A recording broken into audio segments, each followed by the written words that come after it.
Bonjour à tous, ici Astalis, et on se retrouve dans cette 5e vidéo consacrée à la résolution d'un cube à 6 couleurs. Si votre cube comporte 4 rangées ou plus, comme celui-ci, vous avez dû normalement, avant cette étape, résoudre les centres complets et les arêtes complètes du cube. C'était l'objet des 2 vidéos précédentes. Le but de cette 5e vidéo, c'est de vous montrer comment résoudre toute la rangée inférieure du cube, et en particulier sa face inférieure. Par habitude, je commence toujours par résoudre la face noire, qui pourrait être blanche sur votre propre exemplaire, parce que je considère que c'est de loin la couleur la plus facile à repérer sur un cube. Donc si on commence par le cube 2x2, le plus simple de la famille, on va d'abord chercher à résoudre la face noire. En fait, on va aller un peu plus loin que la face, puisqu'on veut résoudre la rangée complète qui comprend cette face noire. Résoudre cette rangée, cette moitié finalement du cube, ça se fait de façon relativement intuitive, mais pour simplifier les choses, je vais vous proposer une méthode systématique. Par habitude, je prends comme premier point de repère le coin noir qui porte le logo, et je regarde ces 2 autres couleurs. Donc ici on a du rouge, ici on a du bleu. Dans le thème de couleur habituel d'un cube à 6 couleurs, à l'opposé de la face rouge, on trouve la face orange, et à l'opposé de la face bleue, on trouve la face verte. Donc je vais chercher maintenant sur le cube le coin noir qui comporte également les couleurs orange et verte. Donc le voici, c'est ce coin-là. Et ce coin particulier, je vais l'amener par rotation intuitive, je dirais, sur la même face que le coin noir qui porte le logo, et je vais le disposer sur la même diagonale par rapport à lui. Une fois que ce coin est en place, je vérifie que les couleurs correspondent bien, les couleurs des faces opposées correspondent bien. J'ai du rouge ici, j'ai du orange là, j'ai du bleu ici, j'ai du vert là, donc ces 2 coins sont à leur place. Ensuite, cette face noire, cette face dont j'ai décidé qu'elle allait être la face noire, je vais la placer en position supérieure sur le cube et je vais rechercher d'autres coins noirs pour venir compléter cette face. Et on va voir qu'on a 3 cas de figure. Le premier cas, c'est quand on trouve un coin noir dans la rangée inférieure du cube, comme ici. Donc dans ce cas-là, on regarde quelle est sa couleur latérale, sa deuxième couleur latérale, ici c'est orange. Donc ce que je vais faire, c'est que je vais tourner la moitié supérieure du cube jusqu'à ce que je tombe sur le coin supérieur qui a cette même facette orange sur la même face ici, qui forme une diagonale orange.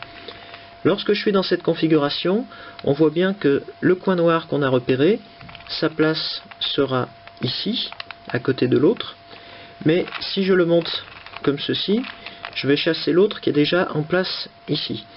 Donc pour éviter cette situation, je vais d'abord isoler le coin qui est là-haut dans la partie du cube qui ne va pas tourner. Ensuite je peux monter ce coin sur la face supérieure et je ramène ensuite le coin noir que j'avais isolé du côté gauche du cube. On s'aperçoit qu'on a bien correspondance des couleurs sur les 2 faces, donc on a ajouté un 3e coin noir à la face supérieure. Le deuxième cas, c'est celui où on trouve un coin noir dans la rangée supérieure du cube. Donc dans ce cas, on va commencer par tourner la face gauche ou droite à laquelle appartient ce coin, donc ici la gauche, de façon à amener ce coin noir sur la face inférieure. Ensuite, on va tourner la face inférieure de façon à amener ce coin à l'arrière du cube, du même côté, donc ici du côté gauche.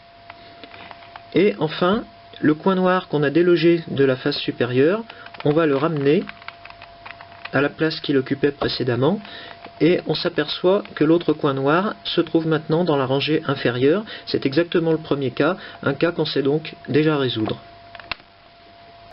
Le dernier cas, c'est celui où le coin noir ne se trouve pas dans la rangée inférieure, ni même dans la rangée supérieure, mais sur la face inférieure, comme ici. Donc dans ce cas, je vais faire pivoter la face inférieure pour placer le coin noir à la verticale d'un emplacement libre de la face supérieure, comme ici.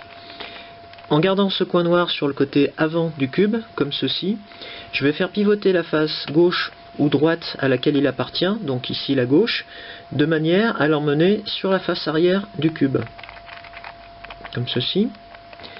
Ensuite, je vais faire pivoter de 180 degrés la face inférieure. Et finalement, je vais replacer le coin qui se trouvait sur la face supérieure à la place qu'il occupait précédemment. Et on s'aperçoit que le coin noir se retrouve maintenant dans la rangée inférieure. C'est exactement le premier cas, une fois de plus, et un cas qu'on sait déjà résoudre. On peut aussi rencontrer une autre situation qui est celle-ci. En apparence, on a 3 coins noirs qui sont bien placés, mais si on regarde sur le côté du cube, on s'aperçoit qu'on n'a pas correspondance de couleur sur ces deux faces. Donc ça veut dire que ce coin noir finalement n'est pas à sa place, il devrait être ici. Donc il va falloir le séparer des deux autres pour pouvoir le replacer ensuite comme expliqué précédemment. Donc pour ça c'est très simple, il suffit de le mettre sur le côté avant du cube. On fait descendre ce coin sur la face avant, on fait tourner la face inférieure pour l'emmener du côté opposé du cube, c'est-à-dire du côté droit, et ensuite on replace l'autre coin noir qui était à sa place ici, et notre coin se retrouve dans la rangée inférieure. On n'a plus qu'à le replacer, c'est le premier cas qu'on a déjà vu juste avant. Donc au terme de cette étape de la résolution, on a bien résolu la face noire comme ici, et on vérifie bien qu'on a correspondance de couleur sur les 4 faces latérales du cube. Et pour la suite, cette face supérieure, on va la passer en position inférieure avant de continuer la résolution du cube. Si on passe maintenant au 3 par 3, on va voir que la technique est un petit peu différente, puisqu'elle va consister d'abord à construire une croix noire autour du centre noir, et ensuite on va la compléter par les 4 coins noirs correspondants, toujours en veillant à avoir une correspondance de couleur sur toutes les faces latérales, pour bien parler d'une rangée complète résolue, et non pas seulement d'une face. Pour commencer, on va repérer la face jaune du cube, c'est-à-dire la face de centre jaune, et on va la placer en position supérieure. Ce qu'on va essayer de faire ensuite, c'est de rassembler 4 arêtes noires autour de ce centre jaune pour former une sorte de croix incomplète noire autour de ce centre. Ces 4 arêtes, on va les chercher ailleurs sur le cube, et on va voir que, comme pour le cas du 2 par 2, on va avoir 3 cas de figure possibles. Le premier cas de figure, c'est le plus simple, c'est celui où on va trouver une arête noire dans la rangée équatoriale du cube. Donc dans ce cas de figure, pour emmener cette arête noire sur la face supérieure, il suffit de tourner la face latérale, ici la droite, à laquelle elle appartient, et on vient la placer directement à côté du centre jaune. Si, comme c'est le cas ici, la place est déjà prise, je peux faire monter cette arête sur la face supérieure, mais si je le fais, je vais chasser celle qui s'y trouve déjà. Donc, dans ce cas-là, pour libérer la place, il me suffit de tourner la face supérieure comme ceci, par exemple, et je peux ensuite amener la deuxième arête noire à côté du centre jaune. Le deuxième cas, c'est celui où l'arête noire se trouve dans la rangée inférieure du cube, ou, ce qui revient pratiquement au même, dans la rangée supérieure. Dans ce cas-là, pour se ramener au premier cas, le plus simple, c'est de tourner la face avant, de manière à replacer cette arête noire dans la rangée équatoriale. Le problème, et c'est le cas ici, c'est que si on tourne la face avant, on peut déloger une arête noire si elle se trouve à cet emplacement-là. Donc pour éviter cette situation-là, il suffit de tourner d'abord la face supérieure pour libérer cet emplacement, et ensuite on peut tourner la face avant pour replacer l'arête noire dans la rangée équatoriale, et on se retrouve dans le premier cas, un cas qu'on sait déjà résoudre. Le dernier cas, c'est celui où l'arête noire ne se trouve pas dans la rangée équatoriale ou dans les autres rangées, mais sur la face inférieure, comme ici. Donc dans ce cas, on va faire pivoter cette face inférieure pour amener l'arête noire à la verticale d'un emplacement libre sur la face supérieure. Et quand on est dans cette configuration, il suffit de faire pivoter de 180 degrés la face dont elle dépend pour l'amener à côté du centre jaune. Et on a ici, dans cet exemple, les 4 arêtes noires disposées autour du centre jaune.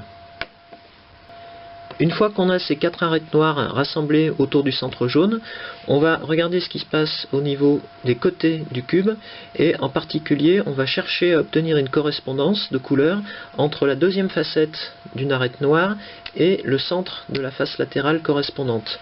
Donc si je regarde sur ce cube, je m'aperçois ici qu'on a correspondance de couleur, les deux facettes ici sont vertes, donc je vais pouvoir pivoter cette face entière de 180 degrés pour placer l'arête noire qui est ici sur la face inférieure. Je regarde si j'en ai une autre sur ce cube, c'est le cas ici, donc je pivote à nouveau de 180 degrés.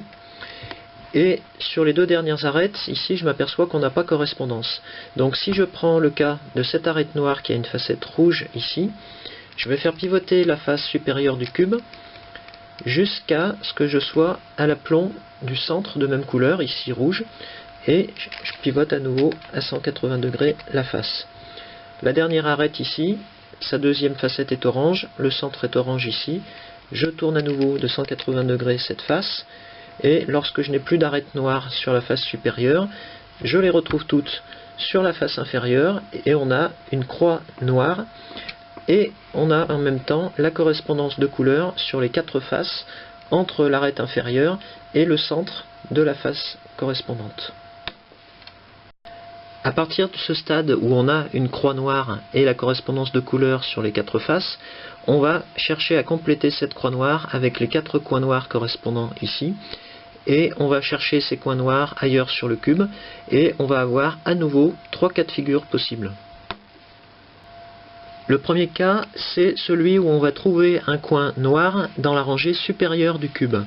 Donc dans ce cas-là, on va regarder quelle est sa deuxième couleur latérale, ici c'est orange, et on va faire pivoter la rangée supérieure du cube jusqu'à amener cette facette, cette deuxième facette de l'arête noire, sur la face de même couleur, la face dont le centre a exactement la même couleur, ici orange. Ce coin noir est toujours ici, on va l'amener à l'arrière du cube en faisant pivoter la face gauche ou droite dont il dépend, donc ici la face gauche, le coin est ici, et ensuite on va le ramener sur la face avant en faisant pivoter la face supérieure.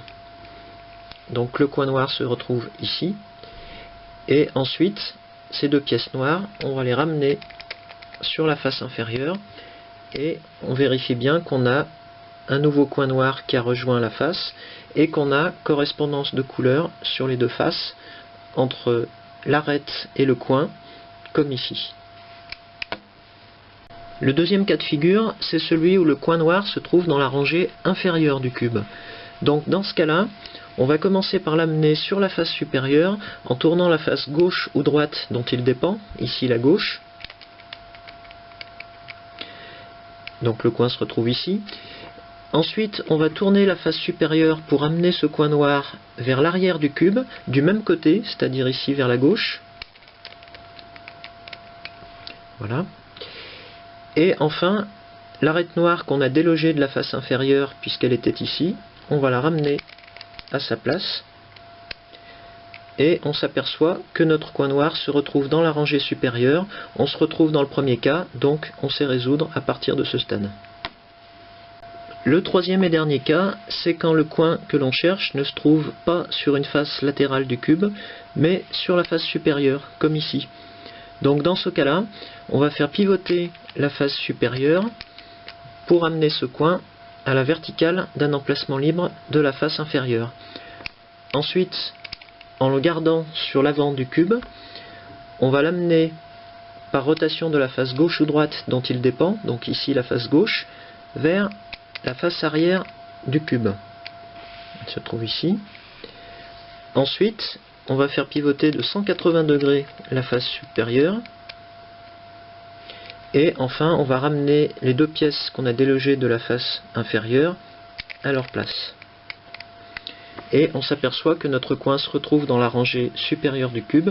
Une fois encore, on est ramené au premier cas, donc on sait résoudre à partir d'ici. On peut aussi se trouver dans le cas où on a un coin noir ici apparemment bien placé, qui en réalité ne l'est pas, puisqu'on n'a pas correspondance des couleurs ici entre cette arête et cette arête. Donc pour replacer ce coin correctement, on va d'abord le séparer des autres pièces noires qui sont sur la face inférieure. Donc ce qu'on va faire simplement, c'est que ce coin, en le gardant du côté avant du cube, on va le faire remonter sur la face avant. Ensuite, on va l'isoler du côté opposé, c'est-à-dire ici du côté droit. Et ensuite, on va ramener les autres pièces noires sur la face inférieure. Et on constate que le coin noir n'y est plus. On va pouvoir ensuite le replacer exactement comme j'ai expliqué précédemment.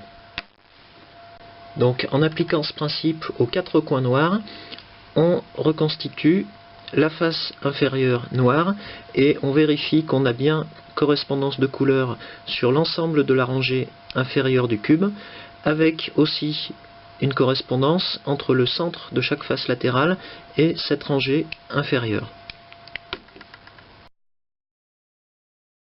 Pour tous les cubes d'ordre supérieur, comme ce 6 par 6, on va pouvoir réutiliser telle quelle la méthode que j'ai détaillée pour le 3 par 3, mais au lieu de considérer des centres uniques, on va ici considérer les centres complets du cube. De la même manière, au lieu des arêtes uniques, des arêtes isolées qu'on trouve sur un 3 par 3, on va ici considérer les arêtes complètes du cube. Ici, j'en étais au stade où je venais de reconstituer la croix noire inférieure, et dans la logique de la résolution, il faudrait maintenant que je la complète avec les 4 coins noirs manquants. Et une fois les 4 coins en place, j'aurai ainsi reconstitué la rangée inférieure de ce cube, et donc cette technique, on le voit, est généralisable à n'importe quelle taille de cube. On sait résoudre la rangée inférieure de n'importe quel type de cube. Petite parenthèse concernant les V-cubes à partir du 3 par 3, chacun de ces cubes a un logo en forme de V, et lorsque le cube est neuf et sort de sa boîte dans son état résolu, la pointe du V doit être tournée normalement du côté de la face rouge, ce qui n'est pas le cas ici. Donc si vous voulez que le V soit bien orienté en fin de résolution, la première chose à faire sur un V-cube 3, c'est justement de tourner la face noire de manière à placer la pointe du V du côté de la face rouge. Si je prends l'exemple d'un cube plus gros, comme ce 6 par 6, c'est le même principe. Ici, une fois que les centres complets sont résolus et que toutes les arêtes complètes sont également résolues, on peut tourner la face noire de manière à ce que la pointe du V soit bien tournée du côté de la face rouge. Maintenant qu'on a résolu la rangée inférieure du cube, on peut passer à la phase suivante, qui est la résolution de sa zone équatoriale. Ce sera l'objet de la 6e vidéo, dans le cas d'un 3 par 3 et de tous les cubes de taille supérieure. Si votre cube est un 2 par 2, il va de soi que sans zone équatoriale, vous pouvez passer cette étape et on se retrouvera directement dans la 7e vidéo. Dans un cas comme dans l'autre, à tout de suite!